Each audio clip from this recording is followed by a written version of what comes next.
not keto, paleo, carnivore, it's not vegan, and it's definitely not super intense exercises like this or this. That ain't how you lose weight. Stop doing these 2 mistakes to get into shape. Stop running on the treadmill every single day if you're trying to lose weight, or I'm gonna jump in this pool. Cardio burns fat, right? No, cardio actually burns calories, usually in the form of carbs in the bloodstream that are then replaced with the very next meal that you do eat and stored as more fat. And this is why even when you eat low-calorie foods or you run for an hour a day, you get softer, but you don't actually lose any weight. And this is one of the biggest reasons why most weight loss attempts fail within the first 3 weeks. I don't even weigh 210 pounds. You lost me. That's insane. I now went from a 6XL. I can now say that I'm in a large. I had lost right at 30 pounds. My jeans were falling off of it. So you've lost 53 pounds. I went from 189 pounds to 136 pounds. Dang. So what is the best workout or diet for losing weight? One of my friends reached out to me recently, just frustrated with his lack of progress. He was eating healthier, but his energy levels were super low. He wasn't losing weight. He wasn't gaining muscle. His sex drive felt down. So I said, show me your diet. What are you eating? And he sent over his diet. And after checking it out, I noticed that there was a food that was holding him back. And I call it the man killer because it's commonly thought of as a healthy food, but it's actually terrible for guys because this food can destroy the primary hormone that's responsible for actually building muscle and lose weight. And without it, it can feel impossible to do. And so to make matters worse, studies show that as we age, our testosterone levels naturally decline, making it even more crucial to take control of our health now. And so to help him and others, I made a free presentation that reveals what this food is, why you should stop eating it, and a 30-second routine in order to boost testosterone. If you want to check that out, click the link below and watch the video. Watching my body shrink and muscles are starting to develop and you can see it. I have abs for the first time in my life. I'll be at the gym. I'm squatting more than the guys next to me. You will never have to be on the treadmill again. I want to say slowly the weight started coming off, but it came off faster than I thought it would. I've actually had a lot of people just come up to me in person and ask me how to get in shape fast. It's funny, it actually happened the other day. I was walking out of, I think it was a Starbucks or something, and this lady came up to me. She was like, how are you in such good shape? And so instead of explaining all about the 3 different body types, I actually said, to save you the time, I have this link. It's gonna take you to a free. Before the next proc of barber part, when it goes off, it will do massive amount of damage. Never going to deal massive amount of damage. The release aspect again only from jumping motion. This is why we have to move away before jumping, and as long as you perform the jump through this bad boy double dips with all your multipliers, making even your poison damage. Shred is an incredibly powerful and fast build that just received some insane buffs. Not only it's the best for speed farming, but they can also push T100 with ease. Generally, Shred does its best work when speed farming, but to showcase this build isn't paid, I will only use T100 Nightmare Dungeon footage. Playing without Tempest Roar is also perfectly possible when you implement the innovation that this version has over the old and outdated versions. Waxing Gibbous is also about to be really strong with this patch. This is by far the best version of Shred you will find. Shred is a build that is more popular in China, hello speed farming. I copied this build from Fang's version, which is optimized now with a better Paragon board thanks to the help of Sanctum, which is, in my opinion, the best Paragon board maker in Diablo 4, and of course optimized version for Season 1. In this video, I will answer all the questions related to unique items like Waxing Gibbous, Mad Wolf Glee, how to play without Tempest Roar, how to properly execute the combo, and do 4 times as much damage with it, which Barber Heart is best, talents, Paragon, and even how to get insane items really easily. The first thing I want to show you will help you do 3 or 4 times more damage on bosses. I like to switch to Mad Wolf Glee and the longest possible barber possible. I spam Shred in melee range for the duration of 2 full barbers, which for me is 4 seconds, twice, so 8 seconds. You can stack up poison for the duration of 3 barbers instead if your barber is not as long as mine. When Grizzly Rage and poison stacked, you can then activate Shred ability to jump and perform Blurred Beast, which only happens when you have enough distance from the enemy. Do this as many times and as quickly as possible before the next proc of Barber Heart. When that goes off, it will do massive amount of damage. This technique is very useful whenever you need to deal massive amount of damage. The Blurred Beast aspect, again, only procs when you're performing the jumping motion. This is why we have to move away before jumping, and as long as you perform the jump, Blurred Beast will go off no matter what. This bad boy double dips with all your multipliers, making even your poison damage from the enemy. As you saw, I used Mad Wolf Clip. It's a good item, but when should we be using Mad Wolf's Clip? Well, I like to use it on bosses, but it's also really good for speed farming. Now, of course, it's not the best item in terms of tankiness, but it's still really powerful and helps you move quickly and dealing more damage, which is not something to sneeze at. So of course, this item is something you want to use for your speed farming and for your box killing. I keep it in my bag at all times. What about waxing Gibbous? I hope I pronounced it right. It's a good item. This unique item just received a massive buff because Barber Heart used to not work with farming. You wouldn't get the crit chance on hit. Now, when I play with waxing Gibbous, you usually have to take off your weapon, and I like to have then, I guess, attack speed on it. So Curse Kill will grant attack speed. Take that aspect off when you play with waxing Gibbous, and now you have more crit chance. More crit chance means more mana regeneration, meaning you can speed farm with more ease without having to use your generator. Especially for people who don't have Tempest Roar, this is a very useful item for speed farming. So waxing Gibbous is going to be extremely overpowered the next patch when it works with Barber, but for now it's not amazing, and of course try it out for yourself. I prefer to run the classic one-handed weapon for T100 Nightmare Dungeons, but for speed farming, nothing beats waxing Gibbous. So, everyone wants to know which Barber Heart is the best to use. We have 3 different options. The 4-second Barber Heart, or the as long as possible type, is really good for bosses. For the same reason you saw in the beginning of the video, it's good for timing the burst, and it's good at scaling the Barber Heart bonus damage. The second type of Barber Heart you can use is the 2-second one. 2-second, really good for speed farming, the best one. It's really good with the Spirit Glyph, that gives you crit damage, and this is also very strong when you don't have Grizzly Rage activated. The third type is the 2.8 second one, which can be used with a glyph exploit. Now, the reason why you use exploit for this one is because you can then get twice the exploit bonus that applies vulnerability. This build does not have a good way to apply vulnerability to enemies.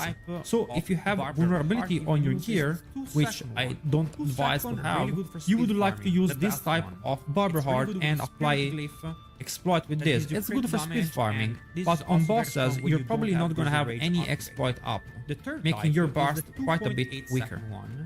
Okay, talent. Very interesting. We're gonna start with, of course, this is a Shred build, right? So we play with Shred. Now, a lot of people ask, Ace, why Primal Shred? Isn't the other passive that gives us poison maybe better? The reason is that, no, only Primal Shred will perform a jump on every stage of Shred, and that's what blocks the Blurred Beast aspect. You might have also noticed that I play without a generator, without a basic skill. I do take Stomp Strike, but now I'm gonna show you some footage, and as you can see in this footage now, I do not use basic skills. That's because if you are an advanced player and you're playing with Tempest Roar, managing your resources and using the correct gear that I advise, your Shred will generate all the resources you need, and you will be not running out of energy ever. If you don't have Tempest Roar, we're gonna go over what you can do about that later. Now, we take Predatory Instinct, which is critical strike chance against close enemies, 6%. The more you crit, the more energy you make with Lust for Carnage. Gate, move speed, it's cool to be fast, don't read too much into that. Cyclone armor, very underrated ability, 10% damage reduction against elemental damage, very powerful, and of course for passive, preserving cyclone armor. Now, very strong, very misunderstood. The 30% damage reduction stays active until you've taken damage, meaning that if you have not taken damage for 10 seconds and a ballista shoots you, this will activate immediately, preventing the ballista from one-shotting you sometimes. Next, Blood Howl, and we take Preserving Blood Howl, it's 15% attack speed, it's just good. And we take Vigilance, whenever we activate a defensive skill, we take reduced damage for 6 seconds. This chains very well with my favorite skill, Debilitating Roar, which reduces damage you take by 70%, gives you 45, and heals you. Now, you can jump into a huge pack of elite and activate the Debilitating Roar. When you activate this, you take less damage. It makes everything easier as you have more fortify, more healing, and you do not take as much damage whenever you enter the fight. Remember, we are playing a melee build, which means that stuff like Debilitating Roar is extremely powerful. Next, we take Hurricane for a lot of the same reason, but also because with Lust for Carnage, Hurricane is now a Werewolf skill, thanks to Tempest Sword, will make you do 20% less damage taken. Very OP. If you don't have Tempest Sword, again, we're gonna cover later what you can do about that. We also take Endless Tempest, which increases the duration of Cataclysm and Hurricane by 15%, and because Hurricane is very good for both generating resources and reducing the damage you take, we wanna take that. Next, we take our more attractive passive for damage. Toxic Claw and then Venom. Your amulet should have Toxic Claw, as that is what increases the damage of your Blur Beast. If you want to play a more Stormclaw oriented build, take Venom instead. You will have less single target damage, but the build is gonna be a little bit easier to play. Neurotoxin to slow enemies, just to have them CC'd. And Grizzly Rage, of course, now grants you unstoppable for 6 seconds, and also gives Fortify 8% per second while it's active. We're gonna augment that with some other stuff. For example, defensive posture, we take more Fortify. We also get more Fortify when we're struck by enemies. And this ties up very well with the nerf of Grizzly Rage. Unrestrained, 27% less duration of CCs if we are fortified. We need this now that Grizzly Rage does not give us unstoppable permanent. For Keystone passive, if you are playing really well and you do not have issues with your resource generation, take your Sin Strength, it's more damage. But having extra critical strike procs means generating more resources, very useful for a lot of players. For spirit animals, we take of course the deer for reduction damage taken against the list, of course. Eagle, critical strike chance, 5%, very good. We take bolster for fortify when you use a defensive skill, or you can have another eagle aspect and get the max life, for example. That's really powerful in my opinion. Usually I do take that, but if you do speeds, you can take bolster for 45 and calamity for ultimate duration. On Snake, we take instead Masochist for the healing. Let's do Paragon Board very quickly. First thing I want to take is Tracker. Second thing I want to take is Fang and Claw. But if you're a low-level player, maybe you want to go straight up for Lust for Carnage as your second goal. Normally though, I would take Fang and Claw in Heightened Malice. I will take Inner Beast with Keeper, and only after that I will take Lust for Carnage and Werewolf. But normally for your fourth board, you can also go for Territorial in Thunderstruck. Now, the last board we're gonna take, and sixth board, is in Constriction Tendrils, which is where we take Exploit. Now, if you don't have the 2.8 second Barber, I would advise you use Spirit instead of Exploit. Very similar, it's a multiplier of your damage, but there is some advantages and disadvantages in doing that. For Helm, you wanna use Tempest Roar. If you do not have a Tempest Roar, you can use a basic Helm with max life. Now, to compensate for the lack of Hurricane, use Aspect of Might, which will give you 20% damage reduction when you use basic skills. You're gonna be using Claw a lot to generate resources, and also you're gonna be using Rabies instead of Cyclone Armor. For Gems, top ups, because we die when we get CC'd and we don't die otherwise. Armor, you can either use Medwolf Glee for speeds, and bosses, also very good of course, but I like to use a normal chest with as much DR as possible and disobedience. I try to make one max life roll on either the chest or on the legs. For the legs, very similar, you want another DR. You want in this case the Vigorous aspect, 40% damage reduction, while in Werewolf, as much damage reduction as possible. For gloves, the classic Stormclaw aspect. Interesting, you're gonna see that I have Storm Skill cooldown reduction. This is good if you're playing Hurricane, as you always wanna have it up if possible. For the boots, you wanna have the Darkfall aspect, and the most important stuff here are Armor, while Werewolf, and movement speed. Other stats don't matter as much. DR injured is really strong. And for my axe, I made the mistake of having Grizzly Rage here, because this is a problem. You should have attack speed when using a core skill here, because you will want to swap to Waxing Gibbous when doing speeds. I think that if you don't have Tempest Roar, the critical strike chunks from Waxing Gibbous is very useful for speed farming and generating a lot of resources. So don't make my mistake and don't use Grizzly Rage aspect here. On the totem, you wanna have 5-second Grizzly Rage, Rampaging Werbeast. You wanna have here resource generation and crit chance. Now, the way I like to buy my totem is get a maxed out resource generation and a high cooldown reduction, and then craft crit chance on it. Very important, because you want to have resource generation almost maxed out for both your offhand, but also for rings. This is how, when you have almost 60% increased generation of resources, you don't have to use your basic skill. And that's what makes the game fun for me. For rings, same thing, you wanna prioritize resource generation and crit chance.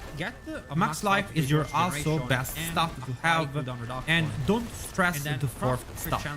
Ideally, you buy items with max life and resource generation and craft crit chance on it, as it is the easiest stat to craft.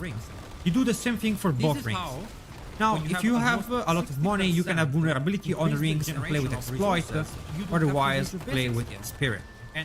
For the malignant hearts, I like to use the Suck, Inexorable Force. I like to use Revenge, which is 20% damage reduction, and I keep my Barber on my amulets, and I like to swap my amulets when I do boss fights. So I have my 2.8 amulet for exploit, and of course I have my 4-second amulet, sorry, 2-second amulet for speed farming, and as move speed instead the 2.8 second for high nightmare dungeons will have more damage reduction modifiers on it instead.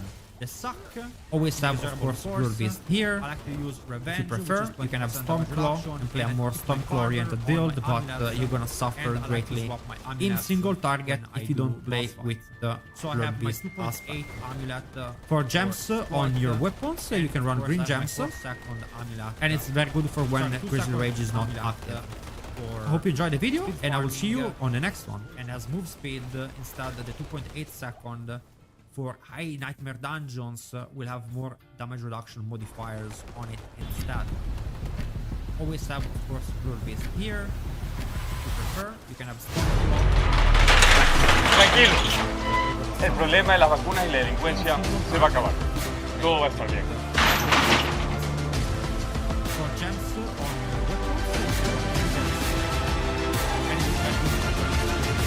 Este 20 de agosto, vota por un presidente con huevos. Cuenta conmigo, que yo cuento contigo. This video is going to be the most complete beginner guide for Diablo 4 that has been made. By the time you finish this video, you will understand every system you need to know to get started. If you've got questions, ask them in the comments down below. I'll read and respond to every single one. Yeah, I'm weird like that. Also, be sure to take advantage of the timestamps in the description to revisit any topic that you need to come back to later. All right, first thing that you're gonna do is create a character. You'll be presented with this screen right here, and you'll have a couple of options. One is to change your world tier. You can choose the difficulty, and we're going to go over those. But basically, to start, the first thing you need to know is that there's Adventurer, which is going to be your easy mode, which is going to be something you can play with a light challenge up to level 50. And there's going to be Veteran, same thing. It's going to be slightly harder. You're going to get 20% more experience, and monsters are going to drop 15% more gold. This is not a significant amount of experience or gold, especially if you're not super experienced with Diablo. You might be killing things 20% slower, so that 20% gain in experience is a wash, right? So definitely try out Veteran for the increased experience and the increased gold, and also for the increased difficulty, because, you know, Adventurer may be way too easy for you, and it might not be quite as fun. Okay, first things first, you're going to be able to create your character. This is the character creation screen right here. You're going to be presented with the option to create a new character. If you already have a character, it'll be listed below that.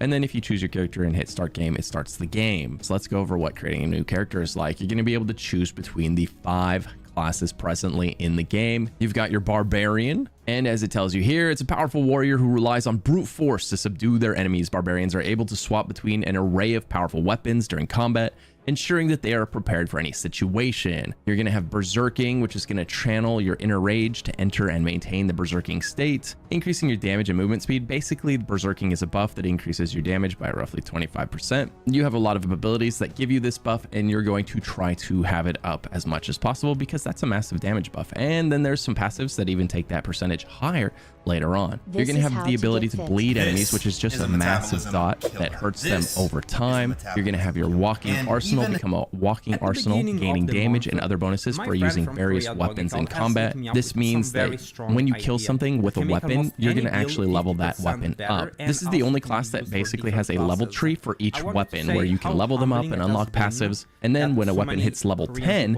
it unlocks a very powerful passive. We'll go over that more in depth when we get